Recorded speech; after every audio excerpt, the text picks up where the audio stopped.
I'm the president of Youth for Ron Paul on campus.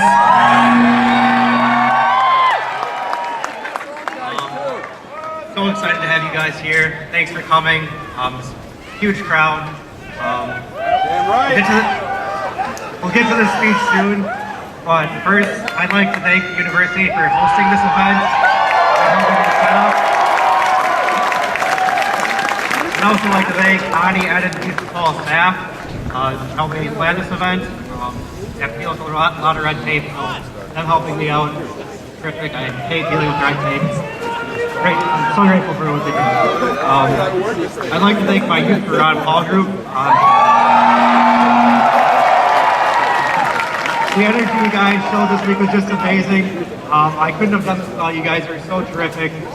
Thank you so much. And finally, I'd like to thank Dr. Ron Paul for giving this visit.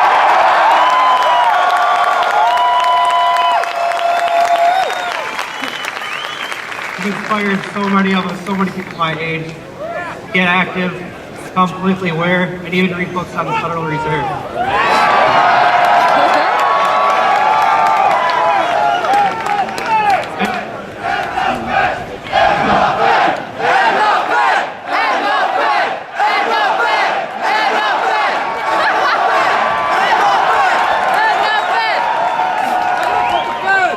And you've inspired an enthusiasm that no other candidate could even dream of than you just heard.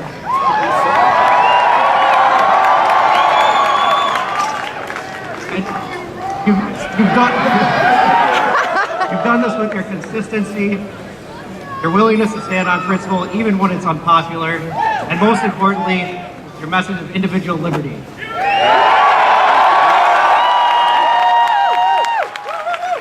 That is why I'm so honored to welcome you to the University of Wisconsin. Thank you for joining us, Dr. Paul. I really appreciate it.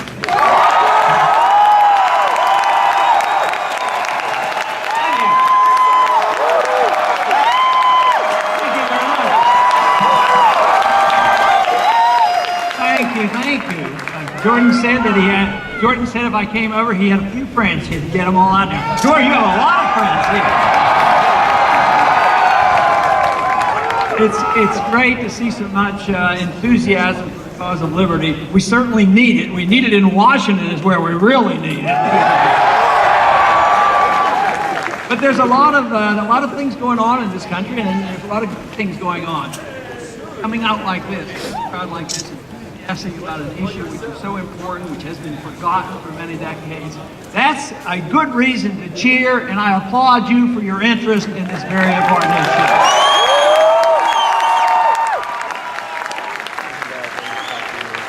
You know, I get asked a lot of times by the media exactly why are the young people interested in what I've been talking about. I said, well, there's a couple reasons. One is that they're getting a bad deal. You're inheriting a mess. You have a big debt to deal with. You have perpetual wars that never seem to end. But for various reasons, the Federal Reserve is an issue, personal liberty is an issue, the ongoing wars, and also this deficit, and it's a lot of problems. And I think it came together about 4 or 5 years ago when it was recognized with the financial crisis how serious this was. But also, we're winning these arguments. We're winning these arguments, certainly on the Federal Reserve. Just think, you know, it's been around for 100 years, and this is the first time we've had a serious debate about whether it even should exist.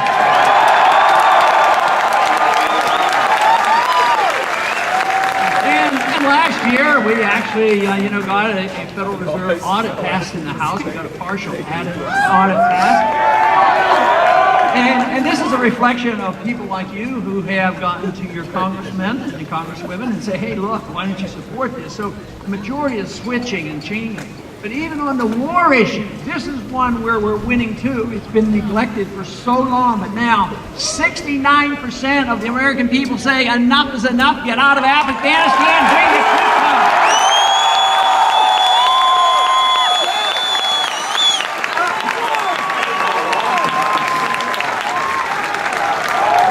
They ask questions. Why are we having trouble paying our bills? Why are we having trouble, with taking care of people's medical problems and our educational system?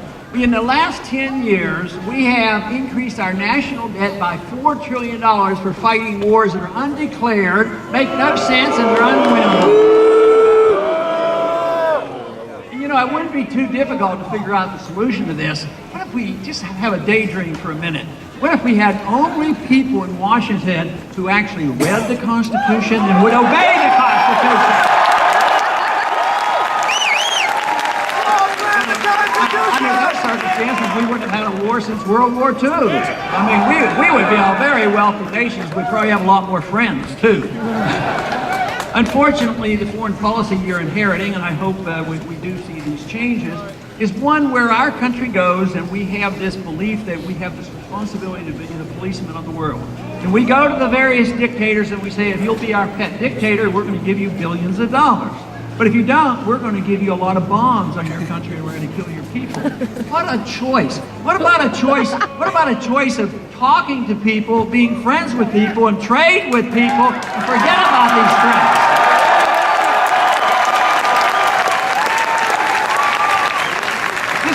This whole thing about it's been going on for 100 years. I actually started with Woodrow Wilson. We had this obligation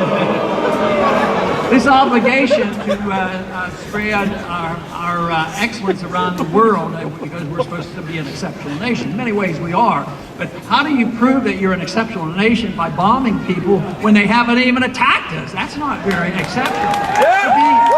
But our qualities that we have and that we're losing and we need to restore.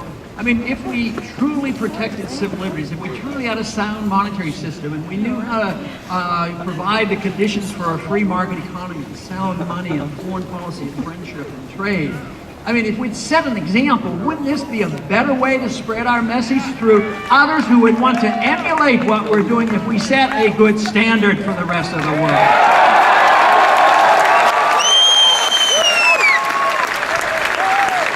I often think about what happened in the 1960s because that was when I had finished medical school and I was drafted during the Cuban crisis. And not only was there the Cuban crisis, there was also the Vietnam War going on. Well, the French were over there for 10 years. We went there 10 years. We lost 60,000 personnel. We spent a lot of money, which ushered in a decade of the 70s of a very bad economic climate. But finally, when we leave, what happened? Was there a domino effect and the whole world became communist? No, communist was a failed system. It fell apart. Right now, you know, the Chinese have become our banker, and now the Vietnamese, we visit there, we trade there, we invest over there, and they come over here. Just think in the time after the war was over, what was achieved in peace that was never achieved in 20 years of a war. There's no way you can expect war to solve our problems.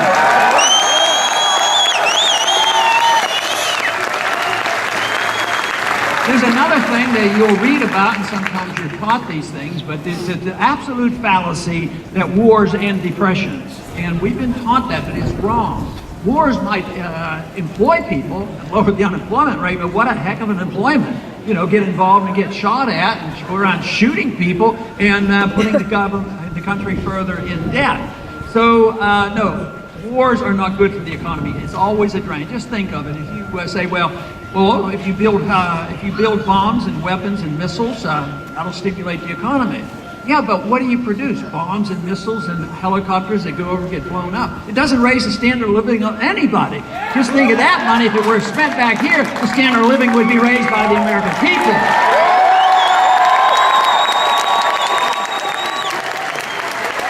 One characteristic of a society that destroys its currency, and believe me, there's been plenty throughout the ages, when you destroy the currency by debasing the currency, printing the money, diluting the metals or whatever, using a computer, when you debase the currency, you destroy the middle class and the wealthy get wealthier. There's a transfer away of wealth automatically from the middle class and the poor to the wealthy. That is what's happening, and that's why there's a lot of dissent right now, and a lot of people very angry and upset because the middle class is shrinking. It's poorer now than it used to be. We used to have the largest and the richest middle class in the history of the whole world. But today, the wealth that you see that still exists in the middle class is based on debt. So it's a fiction that the wealth is still there. And the middle class now is threatened because of this economic system. So whether you're wasting money overseas, or whether you're debasing the currency, or having the government spend the money instead of the people spend the money, you're going to end up with a mess like this. This is the reason I make a suggestion for my first year in office to cut spending by the government by $1 trillion.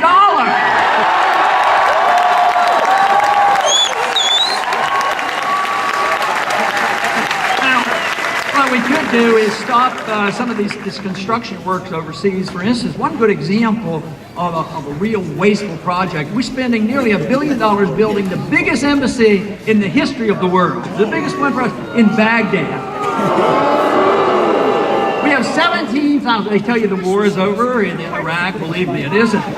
They're going to have 17,000 employees in this embassy, which is going to be about the same size as the embassy in Italy. But what they're going to do is now, to maintain that embassy, they've just appropriated another $5 billion. Why don't we spend this money home? Cut the taxes, let you spend it. The government, let me tell you one thing.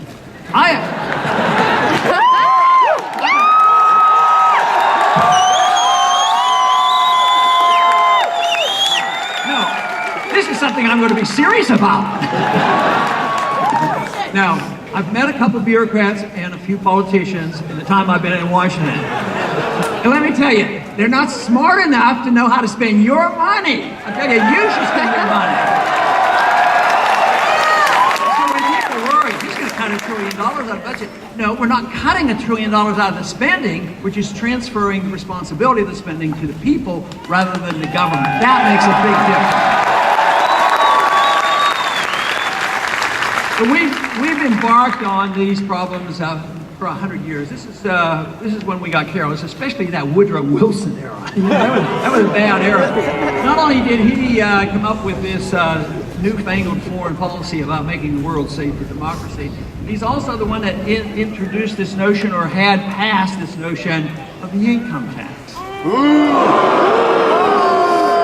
The reason the income tax is a vicious tax, it's based on the fact that you endorse the idea that government owns all your income, and the government allows you to keep a certain percentage on their conditions. This is why the founders didn't give us an income tax. In a true republic, when you see the restoration of the republic, you will see the repeal of the 16th Amendment. And also, next year we ought to have a celebration. That Federal Reserve System is going to be 100 years old. So what we should do is have a bill that repeals the Federal Reserve Act on its 100th year.